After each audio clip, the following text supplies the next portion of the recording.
হরে কৃষ্ণ। কৃষ্ণনগর ঘূর্ণি গাঙ্গুলিপাড়ায় অবস্থিত শ্রীগোপাল মন্দিরে আজ আমরা শ্রীমদ্ ভাগবত গীতা গ্রন্থ আস্বাদন করছি। আমরা আস্বাদন করছি শ্রীমদ্ ভাগবত গীতা গ্রন্থের চতুর্থ অধ্যায় জ্ঞান যোগ, শ্লোক সংখ্যা ৩৯। ওম অখণ্ড মণ্ডলাকারং ব্যাপ্তং যেন চরাচরম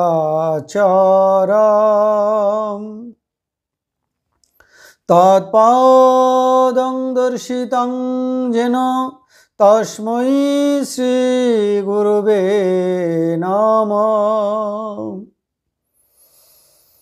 ওম নমো ব্রহ্মণ্যদেবায় গো ব্রাহ্মণহিতায় চ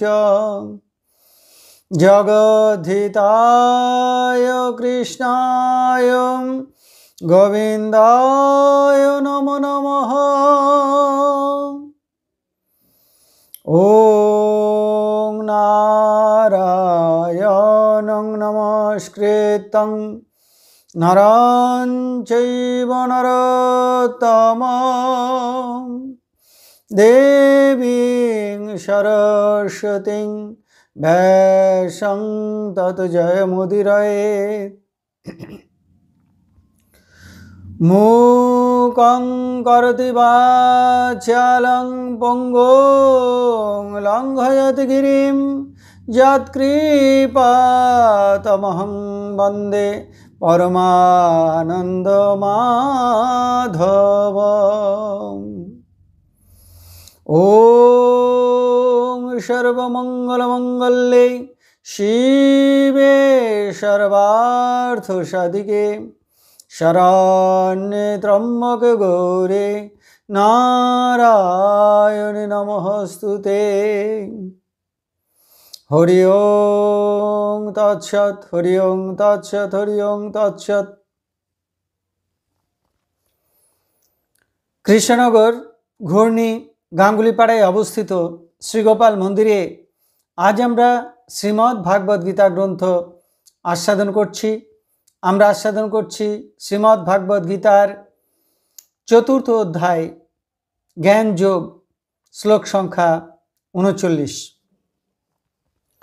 শ্রদ্ধাবান লভতে জ্ঞানং তৎপরঃ সংযত ইন্দ্রিয়ঃ জ্ঞানং লব্ধা পরাং শান্তিম অচিরেণ অধিগচ্ছতি। এখন আমরা এই শ্লোকটির অন্তর্গত শব্দগুলির অর্থ জেনে নেব। শ্রদ্ধাবান, শ্রদ্ধাবান বা আস্তিক্য বুদ্ধি সম্পন্ন ব্যক্তি। তৎপর, অনলস, একনিষ্ঠ। সংযত ইন্দ্রিয়, সংযত ইন্দ্রিয় ব্যক্তি বা জিতেন্দ্রিয় ব্যক্তি। জ্ঞানং লব্ধা, জ্ঞান লাভ করে। অচিরেণ, অতি শীঘ্র। পরম শান্তিম, পরম শান্তি। অধিগচ্ছতি, লাভ করেন। তাহলে এই শ্লোকটির বঙ্গানুবাদ কি দাঁড়ালো? যিনি শ্রদ্ধাবান, সাধন তৎপর এবং সংযত ইন্দ্রিয়, তিনি জ্ঞান লাভ করেন। আত্মজ্ঞান লাভ করে অতি শীঘ্র পরম শান্তি প্রাপ্ত হন। এখন আমরা এই শ্লোকটির অন্তর্নিহিত ভাব আস্বাদন করব।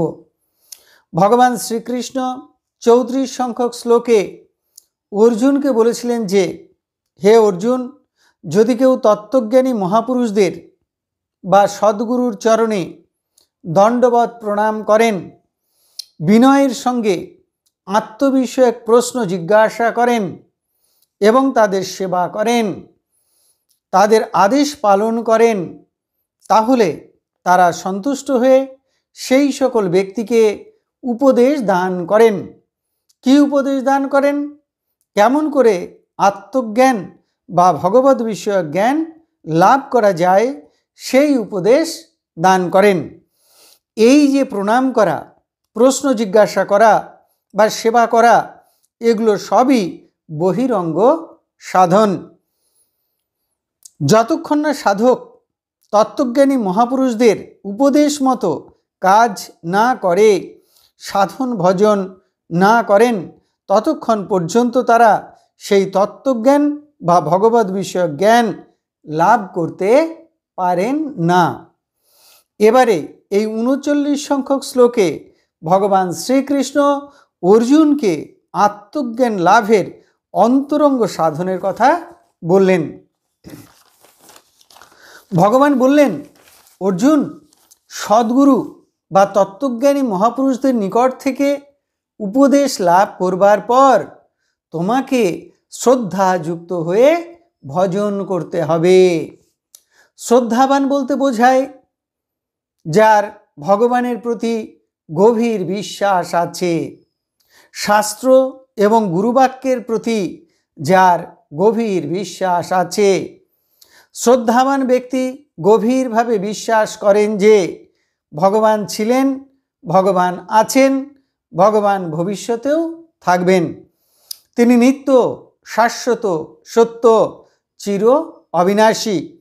তিনি আমাদের ইহকালের এবং পরকালের রক্ষক। তিনি সকল বস্তু এবং সকল জীবের মধ্যে আছেন।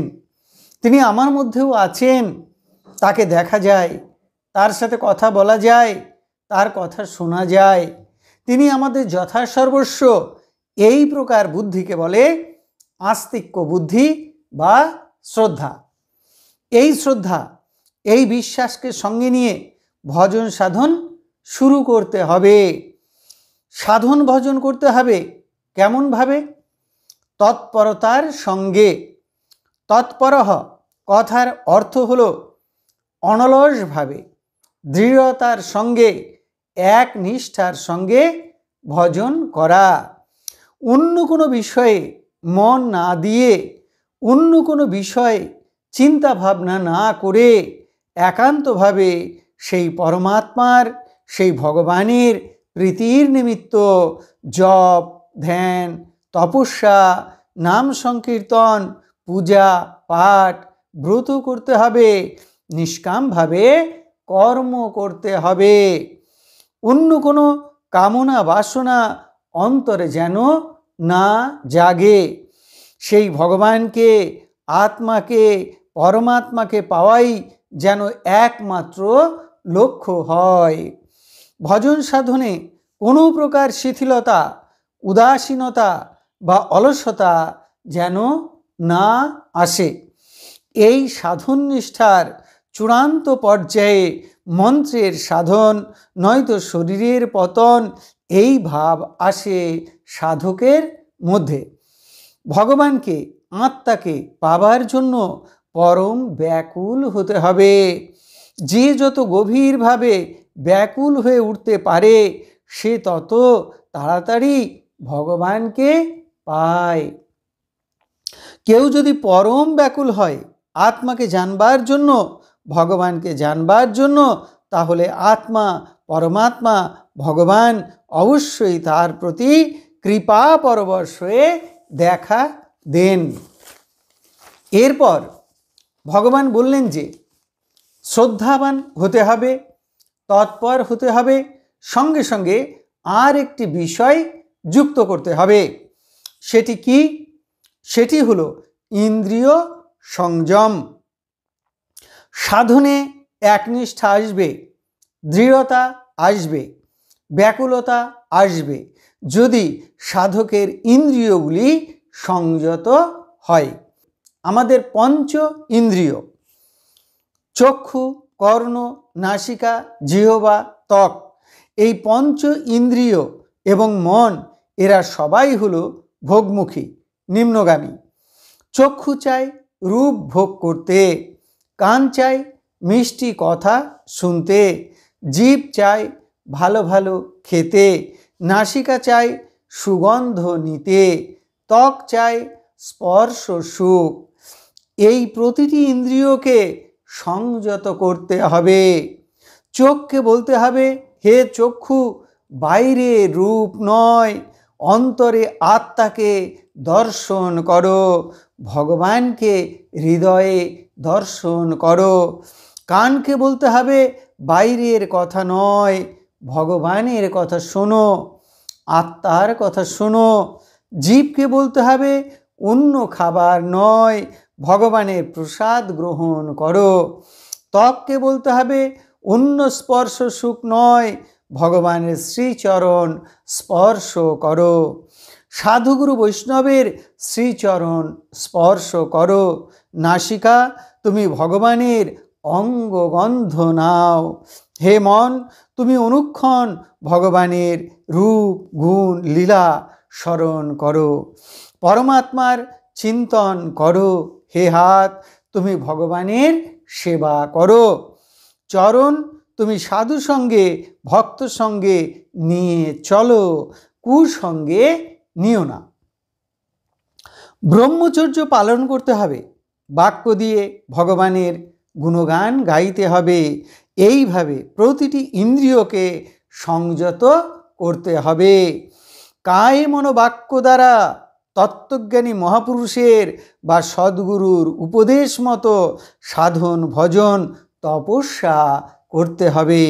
তাহলে সেই পরমাত্মার দর্শন পাওয়া যাবে, ভগবানের দর্শন পাওয়া যাবে, ব্রহ্মের সাক্ষাৎকার মিলবে, আত্মজ্ঞান বা ব্রহ্মজ্ঞান লাভ হবে। আর এই জ্ঞান লাভ করলে কি হবে? সমস্ত সুখ দুঃখ, জন্ম মৃত্যু, জরা ব্যাধি, রোগ শোক, মান অপমান সব কিছুর ঊর্ধ্বে উঠে পরম শান্তি পাওয়া যাবে, মুক্তি মোক্ষ পাওয়া যাবে। তাহলে এতক্ষণ আমরা শ্রীমদ্ ভাগবত গীতার চতুর্থ অধ্যায় অর্থাৎ জ্ঞান যোগের 39 সংখ্যক শ্লোকটি আস্বাদন করলাম। আমি শ্লোকটি আরও একবার পড়ছি, তাহলে শ্লোকের অর্থগুলো আমাদের হৃদয়ে সুন্দরভাবে পরিস্ফুট হবে। শ্রদ্ধাবান লভতে জ্ঞানং তৎপরঃ সংযত ইন্দ্রিয়ঃ জ্ঞানং লব্ধা পরাম শান্তিম অচিরেণ অধিগচ্ছতি। যিনি শ্রদ্ধাবান, সাধন তৎপর এবং সংযত ইন্দ্রিয়, তিনি জ্ঞান লাভ করেন। আত্মজ্ঞান লাভ করে অতি শীঘ্র পরম শান্তি প্রাপ্ত হন।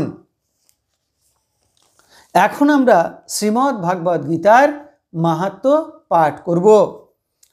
শ্রী ভগবান উবাচ গীতা মে হৃদয়ং পার্থ গীতা মে সারমুত্তমম গীতা মে জ্ঞানমত্যগ্রং গীতা মে জ্ঞানমব্যয়ম গীতা মে চ উত্তমম স্থানম গীতা মে পরমম পদম গীতা মে পরমং গুহ্যং গীতা মে পরমো গুরুঃ গীতাশ্রয়ে অহং তিষ্ঠামি গীতা জ্ঞানং সমাশ্রিতং ত্রিলোকিং পালয়ামি অহম গীতা নামানি ভক্ষ্যামি গুহ্যানি শৃণু পাণ্ডব কীর্তনাৎ সর্ব পাপানি বিলয়ং যান্তি তৎক্ষণাৎ।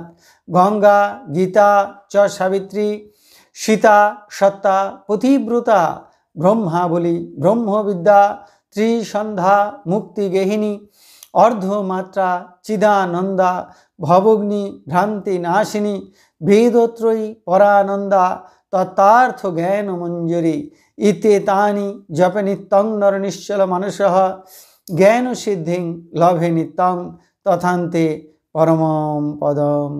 হরি ওং তৎসৎ, হরি ওং তৎসৎ, হরি ওং তৎসৎ। এখন আমরা ভগবান শ্রীকৃষ্ণের চরণে প্রার্থনা জানাবো। হে কৃষ্ণ কৃপা সিন্ধু, এই নাও তুমি আমার দেহ, এই নাও তুমি আমার মন, এই নাও তুমি আমার প্রাণ, এই নাও তুমি আমার আত্মা, এই নাও তুমি আমার জীবন যৌবন যথা সর্বস্ব। হে কৃষ্ণ কৃপা সিন্ধু, তুমি আমার পিতা, তুমি আমার মাতা, তুমি আমার পুত্র, তুমি আমার কন্যা, তুমি স্থাবর জঙ্গম কীট পতঙ্গ লতা পাতা রূপে রূপে প্রতিরূপে তুমি বিরাজিত, তুমি ব্যতীত এই ত্রিভুবনে আর কিছু নেই। হে কৃষ্ণ কৃপা সিন্ধু, তোমার আতুল চরণে কোটি কোটি প্রণাম। পুনরায় তোমার আতুল চরণে কোটি কোটি প্রণাম। তুমি আমাদের শুদ্ধা ভক্তি দাও, ব্রহ্ম জ্ঞান দাও, সকলের কল্যাণ করো, সকলের মঙ্গল করো। আপনারা সকলে ভালো থাকুন, সুস্থ থাকুন, আনন্দে থাকুন। হরে কৃষ্ণ।